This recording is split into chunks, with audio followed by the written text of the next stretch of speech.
ನಗರದ ತಾಲೂಕು ಪಂಚಾಯಿತಿ ಸಭಾಂಗಣದಲ್ಲಿ ಹಮ್ಮಿಕೊಂಡಿದ್ದ ಕಾರ್ಮಿಕರ ದಿನಾಚರಣೆ ಮತ್ತು ಮಕ್ಕಳ ಪ್ರತಿಭಾ ಪುರಸ್ಕಾರ ಕಾರ್ಯಕ್ರಮದಲ್ಲಿ ಭಾಗವಹಿಸಿ ಮಾತನಾಡಿದ ಜಿಲ್ಲಾ ಉಸ್ತುವಾರಿ ಸಚಿವ ಡಾಕ್ಟರ್ ಎಂಸಿ ಸುಧಾಕರ್, ಆಶ್ರಯ ಲೇಔಟ್ ಜಾಗದಲ್ಲಿ ಅಂಬೇಡ್ಕರ್ ಭವನ ನಿರ್ಮಿಸಬೇಕು ಎಂಬ ಆಲೋಚನೆ ಮಾಡಿದ್ದೇ ನಾವು.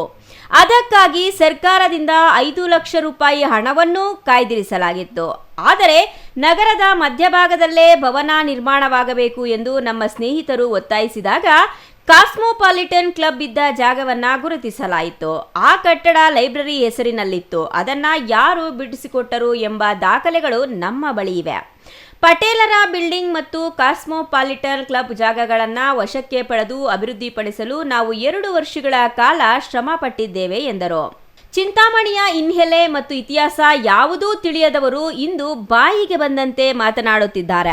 ನಗರದ ಸುರಕ್ಷತೆ ಮತ್ತು ದೂರದೃಷ್ಟಿಯ ಅಭಿವೃದ್ಧಿಗಾಗಿ ಹಳೆಯ ಕಟ್ಟಡಗಳ ತೆರವು ಅನಿವಾರ್ಯವಾಗಿತ್ತು.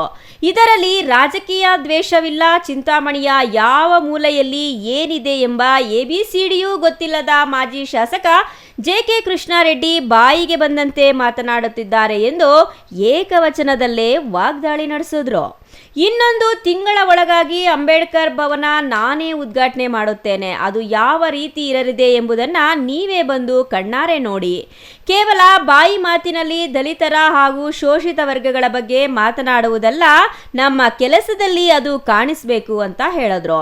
ವಿಶೇಷವಾಗಿ ವಿದ್ಯಾಭ್ಯಾಸಕ್ಕೆ, ಮಕ್ಕಳ ವಿದ್ಯಾಭ್ಯಾಸಕ್ಕೆ ಬೇಕಾಗಿರ್ತಕ್ಕಂಥ ವಾರ್ಷಿಕ ಶೈಕ್ಷಣಿಕ ಸಹಾಯಧನ ಮತ್ತು ಸ್ನಾತಕೋತ್ತರ ಪದವಿ ಓದುವಂಥವ್ರಿಗೂ ಯಾವ್ಯಾವ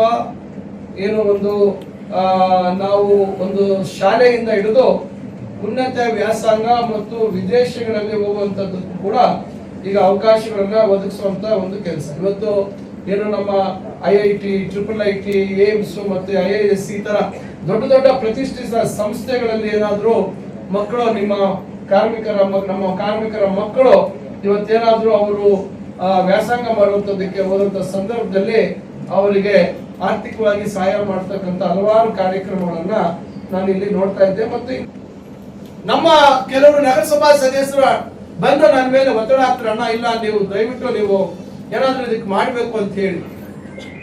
ಇವತ್ತು ನೀವು ನಂಬ್ತಿರೋ ಬಿಡ್ತಿರೋ ನಾವು 1 ವಾರದಲ್ಲಿ ನಾನು ಅಲ್ಲಿ ಬಂದು ಭೇಟಿ ಮಾಡಿ, ನಾನು ಆಸ್ಪತ್ರೆಯಲ್ಲಿ ಡಾಕ್ಟರ್ಗಳನ್ನ ಕೇಳಿದೆ, ಈಗ 50 ಬೆಡ್ ಇದೆ, ಇನ್ನು 50 ಬೆಡ್ ಮಾಡ್ತೀವಿ, ಅದಕ್ಕೆ ಬೇಕಾದಂತ ಆಕ್ಸಿಜನ್ ವ್ಯವಸ್ಥೆ ಮಾಡ್ತೀವಿ ಅಂತ ಹೇಳಿ ನಾನು ಅವ್ರಿಗೆ ಹೇಳಿದೆ. ನಾನು ನಮ್ಮ ತಂದೆಯವ್ರಿಗೆ ಕೇಳಿದೆ, ಇದನ್ನೇನಾದ್ರೂ ಮಾಡ್ಬೇಕು ಅಂತ ಹೇಳಿ ಗಣೇಶ ದೇವಸ್ಥಾನದ ಗಣೇಶ ರಂಗಮಂದಿರದ ಗಣೇಶ ದೇವಸ್ಥಾನದ ಒಂದು ಟ್ರಸ್ಟ್ ಏನಿದೆ, ಅದರಲ್ಲಿ ನಾನು ನೀವೇನಾದ್ರೂ ಮಾಡಿಕೊಡ್ಬೇಕು ದುಡ್ಡು ಅಂತ ಹೇಳಿದೆ. ಈಗ ಅಲ್ಲಿ ಸುಮಾರು 80 ಲಕ್ಷ ರೂಪಾಯಿ ನಾವು ಅಲ್ಲಿ ತಗೊಂಡು 50 ಮಂಚಗಳು ಕೊಟ್ಟು 50 ಹಾಸಿಗೆಗಳು, ಅದಕ್ಕೆ ಬೇಕಾದಂತಹ ಸೌಲಭ್ಯ, ಸಿಲಿಂಡರ್ಗಳು, ಸುಮಾರು ಸಿಲಿಂಡರ್ಗಳನ್ನ ನಾವು ತಕ್ಷಣ ತಂದು ಇವೆಲ್ಲ ಮಾಡೋದ್ರ ಜೊತೆಗೆ ಆಮೇಲೆ 1 ವಾರಕ್ಕೆ 50 ಹಾಸಿಗೆ ಫುಲ್ ಆಗೋಯ್ತು, 100 ಹಾಸಿಗೆ ಆಗೋಯ್ತು. ಕಡೆಗೆ ಅಲ್ಲಿ ಮೇಲೆ ಸಿಲಿಂಡರ್ ಮೇಲೆ ಕೆತ್ಕೊಂಡು ಹೋಗೋದು ಕಷ್ಟ ಆಗತ್ತೆ ಅಂತ ಹೇಳಿ ಅಲ್ಲಿ ಮ್ಯಾನಿಫೋಲ್ಡ್ ರೂಮ್ ಅಂತ ಮಾಡಿದ್ವಿ ಸಿಲಿಂಡರ್ಗಳಿಗೆ. ಅದ್ರ ಜೊತೆಗೆ ಏನ್ ಮಾಡಿದ್ವಿಲ್ಲ, ಆಕ್ಸಿಜನ್ ಪೈಪ್ ಹಾಕ್ಸ್ಬಿಡೋಣ ಅಂತ ತೀರ್ಮಾನ ಮಾಡಿ ಇದೆಲ್ಲ 80-85 ಲಕ್ಷ ರೂಪಾಯಿ ನಾವು ಮಾಡಿದ್ವಿ. ಕಡೆಗೆ ಒಕ್ಕಲಿಗರ ಸಂಘದಲ್ಲೂ ಸ್ವಲ್ಪ ದುಡ್ಡು ತಗೊಂಡು ನಾವು ಅಲ್ಲಿಂದ ಕೂಡ ಅಲ್ಲಿ ವ್ಯವಸ್ಥೆ ಮಾಡೋದಕ್ಕೆ ಮಾಡಿದ್ವಿ. ಆಮೇಲೆ ಡೈರಿಯಿಂದ ನಮ್ಮ ಡೈರೆಕ್ಟರ್ ಬಾಬು ಅವರು 2 ಹೊಸ ಇದು ಕೊಟ್ರು, ನಮ್ಗೆ ಜನರೇಟರ್ ಕೊಟ್ರು, ಅದಕ್ಕೆ ಬೇಕಾದಂಗೆ ನಾವು ಅಲ್ಲಿ ಸಾಲದು ಅಂತ ಹೇಳಿ ಮಹಿಳಾ ಮತ್ತು ಮಕ್ಕಳ ಆಸ್ಪತ್ರೆಯಲ್ಲೂ ಪೈಪಿಂಗ್ ಮಾಡಿಸ್ಬಿಟ್ವಿ, ಆಕ್ಸಿಜನ್ ಪೈಪ್ ಎಲ್ಲ ಹಾಕ್ಸಿದ್ವಿ. ಇವೆಲ್ಲ ಆಗಿದ್ದು ಇದೇ ಗಣೇಶ ರಂಗಮಂದಿರದ ಕಮಿಟಿಯಿಂದ, ಇದೇ ಒಕ್ಕಲಿಗರ ಸಂಘದಿಂದ. ಬಡವರು ಎಲ್ಲಿ ಕೆಲಸ ಮಾಡುತ್ತಾರೆ, ಅವರಿಗೆ ಏನು ಮಾಡಬೇಕು ಎಂಬ ಮಾನವೀಯತೆ ನಮಗೂ ಇದೆ. ಈ ಎಲ್ಲ ಮೂಲಸೌಕರ್ಯಗಳನ್ನು ನಾವು ಮಾಡುತ್ತಿರುವುದು ಜನರಿಗಾಗಿ. ನೀವು ಯಾವ ಉದ್ಯೋಗದಲ್ಲಿದ್ದೀರಿ, ಕೈಗಾರಿಕೆಗಳನ್ನು ಯಾವ ಹಾದಿಗೆ ತಂದಿದ್ದೀರಿ, ರೈತರಿಗೆ ಎಂದಾದರೂ ನೇರವಾಗಿ ಚೆಕ್ ನೀಡಿದ್ದೀರಾ ಎಂದು ಪ್ರಶ್ನಿಸಿದರು. ಚಿಂತಾಮಣಿ ಮತ್ತು ಶಿಡ್ಲಘಟ್ಟ ಭಾಗದಲ್ಲಿ ಕೈಗಾರಿಕೆಗಳು ಅಭಿವೃದ್ಧಿಯಾದರೆ ಮಾತ್ರ ನಮ್ಮ ಭಾಗದ ಅಸಂಘಟಿತ ಕಾರ್ಮಿಕರಿಗೆ ಮತ್ತು ಯುವಕರಿಗೆ ಹೆಚ್ಚಿನ ಉದ್ಯೋಗಾವಕಾಶಗಳು ಸಿಗುತ್ತವೆ. ನಮ್ಮ ಜನ ಕೆಲಸ ಹುಡುಕಿಕೊಂಡು ಬೇರೆ ಊರುಗಳಿಗೆ ವಲಸೆ ಹೋಗುವುದನ್ನು ತಪ್ಪಿಸಿ ಸ್ವಂತ ಊರಿನಲ್ಲೇ ಉದ್ಯೋಗ ಸಿಗುವಂತೆ ಮಾಡುವುದು ನಮ್ಮ ಗುರಿ. ಇದಕ್ಕಾಗಿ ನಾವು ನಿರಂತರವಾಗಿ ಶ್ರಮಿಸುತ್ತಿದ್ದೇವೆ ಎಂದರು. ಕ್ಷೇತ್ರ ಮತ್ತು ಇಲಾಖೆ ಅಭಿವೃದ್ಧಿಯೇ ನನ್ನ ಮೊದಲ ಆದ್ಯತೆಯಾಗಿದ್ದು, ಭ್ರಷ್ಟಾಚಾರದ ಮೂಲಕ ಹಣ ವಸೂಲಿ ಮಾಡುವ ಯಾವುದೇ ಹಪಹಪಿ ನನಗಿಲ್ಲ. ನೀವು ಈ ಹಿಂದೆ ಉಪಸಭಾಪತಿಯಾಗಿದ್ದಾಗ ಯಾರನ್ನೋ ಮಧ್ಯವರ್ತಿಗಳನ್ನಾಗಿ ಇಟ್ಟುಕೊಂಡು ಮನೆಯ ಸುತ್ತಮುತ್ತಲೂ ಜನರನ್ನ ಸೇರಿಸಿ ಅವರ ಮೇಲೆ ಒತ್ತಡ ಹೇರಿ ಹಣ ವಸೂಲಿ ಮಾಡಿದ್ದೀರಲ್ಲ, ಅದೇ ರೀತಿ ಎಲ್ಲರೂ ಮಾಡುತ್ತಾರೆ ಎಂದುಕೊಂಡಿದ್ದೀರಾ? ಎಲ್ಲರೂ ನಿಮ್ಮಂತೆಯೇ ಇರಲು ಸಾಧ್ಯವಿಲ್ಲ. ನೀವು ಮೂಲತಃ ಒಬ್ಬ ವ್ಯಾಪಾರಸ್ಥರು. ವ್ಯಾಪಾರ ಮತ್ತು ಲಾಭದ ಉದ್ದೇಶಕ್ಕಾಗಿಯೇ ನೀವು ಇಂದು ಚಿಂತಾಮಣಿಗೆ ಬಂದಿದ್ದೀರಿ.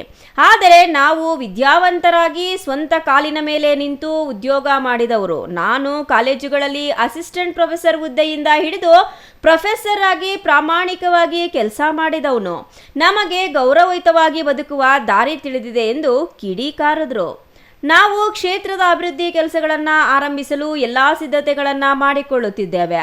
ಉತ್ತಮ ವಿನ್ಯಾಸ ರೂಪಿಸಲು ಅಧಿಕಾರಿಗಳು ನನಗೆ ಜವಾಬ್ದಾರಿ ನೀಡಿದ್ದಾರೆ. ಇದೆಲ್ಲವನ್ನ ನಾನು ಕ್ಷೇತ್ರದ ಜನರ ಒಳಿತಿಗಾಗಿ ಮಾಡುತ್ತಿದ್ದೇನೆ ಹೊರತು ವೈಯಕ್ತಿಕ ಲಾಭಕ್ಕಲ್ಲ. ಕ್ಷೇತ್ರದ ಅಭಿವೃದ್ಧಿ ಹಾಗೂ ನನ್ನ ಇಲಾಖೆಯಲ್ಲಿನ ಹೇಗೆ ಉತ್ತಮ ಕೆಲಸ ಮಾಡಬೇಕು ಎಂಬುದಷ್ಟೇ ನನ್ನ ಸದಾಕಾಲದ ಚಿಂತನೆಯಾಗಿದೆ ಎಂದು ಸ್ಪಷ್ಟಪಡಿಸಿದ್ರು. Imran Khan, CTV News, Chintamani.